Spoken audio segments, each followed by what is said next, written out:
বিদ্যুৎ, জ্বালানি ও খনিজ সম্পদ মন্ত্রণালয়ের উপদেষ্টা মোহাম্মদ ফাউজুল কবির খানকে নৌকা উপহার দিয়েছেন ঢাকায় নিযুক্ত আলজেরিয়ার রাষ্ট্রদূত আবদেল ওহাব সালদানি। শনিবার 1 নভেম্বর আলজেরিয়ার বিপ্লবের 71তম বার্ষিকী উদযাপন অনুষ্ঠানে দেওয়া এই উপহার নিয়ে শুরু হয়েছে নানা আলোচনা সমালোচনা।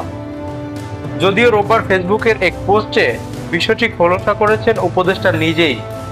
একই সঙ্গে এই উপহার নিয়ে কি করবেন সেই বিষয়ে পরামর্শ দেওয়ার আহ্বান জানিয়েছেন নেটিজেনদের। তিনি লিখেছেন, গত সন্ধ্যায় আলজেরিয়ার জাতীয় দিবসে আমি পররাষ্ট্র মন্ত্রণালয়ের প্রধান অতিথি হিসেবে যোগ দেই। অনুষ্ঠানে আমাকে পালতোলা দাঁড় পরিচালনাকারী মাঝি সহ নৌকার প্রকৃতি উপহার হিসেবে দেওয়া হয়। কূটনৈতিক সৌজন্যবশত আমি তা গ্রহণ করি।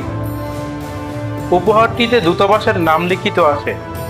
লক্ষ্য করুন, এটার সঙ্গে আওয়ামী লীগের নির্বাচনী প্রতীকের কোনো মিল নেই। জনসাধারণের কাছে পরামর্শ চেয়ে তিনি আরও লেখেন, এখন আমি এটি আলজেরিয়ার দূতাবাসে ফেরত পাঠাতে পারি।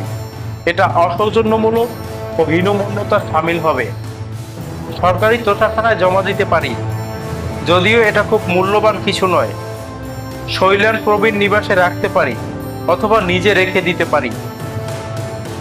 তিনি শেষে লেখেন, পাঠকের পরামর্শ পেলে উপকৃত হব। শনিবার 1 নভেম্বর রাজধানীর একটি অভিজাত হোটেলে ঢাকার আলজেরিয়া দূতাবাস 1954 সালের গৌরবময় বিপ্লবের 71তম বার্ষিকী উদযাপন করে। অনুষ্ঠানের প্রধান অতিথি ছিলেন বিদ্যুৎ, জ্বালানি ও খনিজ সম্পদ মন্ত্রণালয়ের উপদেষ্টা মোহাম্মদ ফাউজুল কবির খান।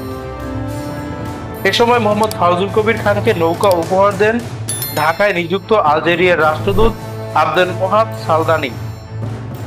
অনুষ্ঠানে বিভিন্ন দেশের কূটনৈতিক, রাজনীতিবিদ, ব্যবসায়ী, সরকারি বেসরকারি কর্মকর্তারা অংশ নেন।